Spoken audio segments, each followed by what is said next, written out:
नीतीश कुमार की फिर से पलटी मारने की बातें तेज हुई ही थी कि दिल्ली में जो एनडीए के छोटे छोटे घटक दल हैं वह बैठक करते हुए नजर आए। उन तमाम बातों पर बात करूंगा कि दिल्ली में चिराग पासवान के घर पर उपेंद्र कुशवाहा और मांझी क्या कुछ कर रहे थे और क्या बातें हुई, और नीतीश कुमार की जो बातें चल रही है कि वह फिर से भाजपा के साथ जाकर के लोकसभा का चुनाव लड़ सकते हैं। ये बातें खूब तेजी में है कि अब जो तिल संक्रांत था यानी मकर संक्रांति था वह खत्म हो चुका है, दही चूड़ा, और उसके भोज के बाद, दही चूड़ा के बाद कुछ बिहार में फिर से पहले जैसे जैसे 19 लोकसभा में था वैसे क्या कुछ होने वाला है। उन तमाम बातों पर बात करूंगा। उससे पहले बता देता हूं औपचारिकता के लिए कि आप देख रहे हैं झकास भारत और मेरा नाम हुआ रविकांत। जी हां, इन बातों को लेकर लगभग महीने भर से ज्यादा समय से यह बातें हो रही है कि अगर नीतीश कुमार को INDIA अलायंस के तरफ से यानी इंडिया के घटक दलों के तरफ से प्रधानमंत्री का अगर चेहरा नहीं बनाया गया तो नीतीश कुमार का फैसला क्या होगा, इस पर सबकी पैनी नजर थी, चाहे वह INDIA घटक दल की या फिर बीजेपी के या बीजेपी के साथ या आम जनता के भी चौक चौराहे पर भी कि नीतीश कुमार अब क्या करेंगे। क्योंकि बीते 1.5 साल पहले जब वह भाजपा को छोड़कर गए थे तो यह बातें तेज थी कि 2024 के लिए एक मजबूत विपक्ष नीतीश कुमार उधर जाकर तैयार करेंगे। मगर हुआ तो 10 महीने पहले बैठक भी हुई, मीटिंग भी हुई और नीतीश कुमार अलग अलग राज्यों में अलग अलग मुख्यमंत्रियों से, अलग अलग पार्टियों से, छोटा बड़ा सभी पार्टियों से हाथ जोड़कर जैसे मान मनौवल करके पटना में बैठक कराए। लगभग विपक्ष की देश भर की 2 दर्जन से ज्यादा पार्टियां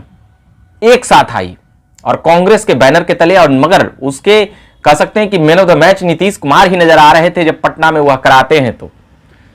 मगर उसके बाद प्रधानमंत्री के पद की कह सकते हैं कि बात थी तो वैसा कुछ उनका चेहरा सामने नहीं किया गया। अब संयोजक जब वह बनाने की बात आई तब तक यह कहा जा सकता है कि तब तक गंगा में बहुत सा पानी बह चुका था। अब वहां से नीतीश कुमार इतने कमजोर राजनीतिज्ञ नहीं थे कि इतनी बदनामी के बाद और समय बीत जाने के बाद तो अब बनेंगे भी तो महीना 2 महीना में क्या कुछ कर लेंगे वह INDIA अलायंस के लिए। उन तमाम बातों पर नीतीश कुमार की नजर रही होगी, तभी उन्होंने ठुकरा दिया, नाम दिया, कांग्रेस के नेता बने, उसका नेतृत्व करें, वह बड़ा दल है। लालू प्रसाद यादव का भी नाम लेते हैं कि वह भी बने, वह ज्यादा यहां पर अनुभवी हैं और ऐसी तमाम बातें कर रहे थे। मगर इसी के बीच भाजपा के या कहें NDA के घटक दल जैसे चिराग पासवान, उपेंद्र कुशवाहा, जीतन राम मांझी या अभी बैटिंग कर रहे हैं भाजपा के लिए या NDA के लिए कह सकते हैं, नरेंद्र मोदी के लिए। मगर इन सभी को खुन्नस है नीतीश कुमार से, खासकर चिराग पासवान गजब के हमलावर रहते हैं नीतीश कुमार पर, बिहार के मुद्दों को लेकर, बिहार के स्वास्थ्य व्यवस्थाओं को लेकर, बिहार के शिक्षा व्यवस्थाओं को लेकर, बिहार के कानून व्यवस्थाओं को लेकर। जिस प्रकार से विगत 3.5 वर्षों में चिराग पासवान ने नीतीश कुमार को घेरा है, शायद नीतीश कुमार की आधी सदी की राजनीति में किसी ने इतनी प्रखरता से नहीं घेरा। अब वह रह कर तो बता ही रहे थे कि हम असली हनुमान हैं राम के, उन तमाम बातों पर वह बात कर रहे थे। नीतीश कुमार के खिलाफ कैंडिडेट खड़ा कर रहे थे, मगर भाजपा के वह साथ ही राय विचार अपना बता रहे थे। मगर दिल्ली में आखिर यह बैठक हुई क्यों? यह कहा जा सकता है कि अनौपचारिक मुलाकात थी या ऐसे ही क्या कुछ,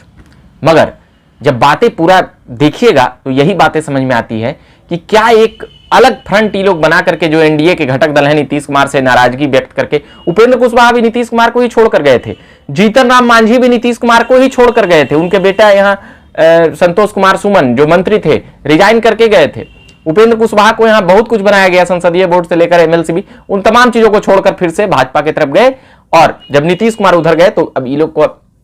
उधर अपना चले गए कि किसी प्रकार से भाजपा को मजबूत किया जाए या कुछ। मांझी और कुशवाहा को यह आशा था कि भाजपा उन्हें अच्छा सीट देगी या क्या कुछ। तो अब बात चिराग पासवान पे ही आके रुकती है। चिराग पासवान के घर पर ही बैठक हो रही थी और सोशल साइटों से भी ये तस्वीरें भेजी गई है, यानी कि ये संदेश दिया गया है भाजपा को कि अगर नीतीश कुमार इधर आए तो फिर हम लोग जो छोटे छोटे दल हैं वह कुछ बड़ा कारनामा कर सकते हैं। ऐसी कई कह सकते हैं कि बातें हो सकती है, उठ सकती है, मगर फिलहाल जब तक कोई इसका पार्टी की तरफ से प्रेस विज्ञप्ति ना आ जाए तब तक इन बातों को नहीं कहा जा सकता है कि कौन किधर चला गया या कौन किधर गया। अंततः यह कहा जा सकता, इन बातों को लेकर काफी तेज है यह मामला कि नीतीश कुमार की पार्टी की बातें भाजपा से चल रही है और यह सप्ताह 2 सप्ताह में कहा जा रहा है कि जितनी पिछली बार सीटें थी कुछ कम सीटें करके ही अब भाजपा उन्हें देगी, मनाएगी, मगर बिहार में क्या कुछ होगा, उन तमाम चीजों पर हमारी पैनी नजर है और लगातार हम खबरें लाते रहते हैं और लाएंगे। मगर फिलहाल इस बैठक ने एनडीए के लिए और भाजपा के लिए यह सोचने पर मजबूर कर देगी कि जितना वोट नीतीश कुमार के पास है उससे कम वोट इन तीनों को अगर जोड़ देंगे तो शायद जीतन राम मांझी, उपेंद्र कुशवाहा और चिराग पासवान, अगर तीनों को वोट जोड़ देगी भाजपा तो फिर नीतीश कुमार की क्यों बराबर होते हुए, बराबरी करते हुए नजर आते हैं। मगर नीतीश कुमार बड़े नाम हैं, बड़े चेहरा हैं राजनीति में, बिहार की राजनीति में पिछले 2.5 दशकों से एक चमकता सितारा की तरह चमके हैं। हाल के 6 महीने में कुछ बयान ऐसे आए हैं जिस पर कई आपत्ति जताई गई है उनकी पार्टी से और उनके घटक दल से, विपक्ष के द्वारा तो लगातार आलोचना हो ही रही है। अब उन तमाम चीजों को हम लगातार लाते रहेंगे, सुनाते रहेंगे, कहते रहेंगे, मगर फिलहाल बातें यही है कि नीतीश कुमार पलटी मार सकते हैं क्या, इस पर प्रश्नवाचक चिन्ह है। आप भी कमेंट बॉक्स में जाकर जवाब दे सकते हैं। तो फिर अभी के लिए हम इतना ही कहेंगे। मेरा नाम रविकांत हुआ, आप देख रहे थे झकास भारत। धन्यवाद।